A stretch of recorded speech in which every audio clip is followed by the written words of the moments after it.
रामकृष्ण हरी. श्री तुकाराम महाराज गाथा भाष्य अभंग 42. वृत्ती भूमी राज्य द्रव्य उपार्जिती, जाणा त्या निश्चिती देव नाही. भाडे करी वाहे पाठीवरी भार, अंतरीचे सार लाभ नाही.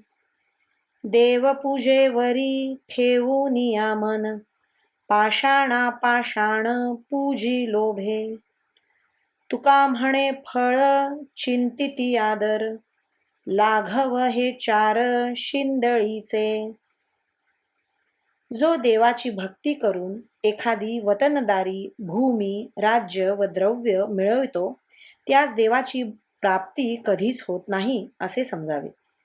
एखादा हमाल पाठीवर धान्याच्या किंवा साखरेच्या पोत्यांचा भार वाहतो, पण त्यास मजुरी व्यतिरिक्त पोत्यातील सारे जे धान्य वा साखर याचा लाभ होत नाही, त्याप्रमाणे वृत्ती भूमी राज्य व द्रव्य मिळवण्याचे देवपूजा हे साधन आहे अशा लोभाने देवपूजेवर मन ठेवून जो ते देवपूजा करतो, तो देवाला देव मानून पूजा करीत नाही, तर तो आपल्या समजुतीने देवाला पाषाण समजतो आणि देव देखील त्या पूजकाला अंतःकरणात प्रेमश्रद्धा नसल्यामुळे पाषाणच मानतो.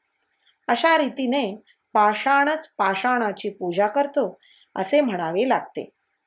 तुकाराम महाराज म्हणतात, भक्तीचे फळ आपण जगात फार मोठे भक्त आहोत असा लोकात आदर निर्माण होणे हेच आहे असे जे चिंतितात, त्यांची ती ढोंगी भक्ती म्हणजे व्यभिचारिणी स्त्रीच्या वागण्यातील कौशल्य होय. रामकृष्ण हरी. श्रीकृष्णार्पणमस्तु.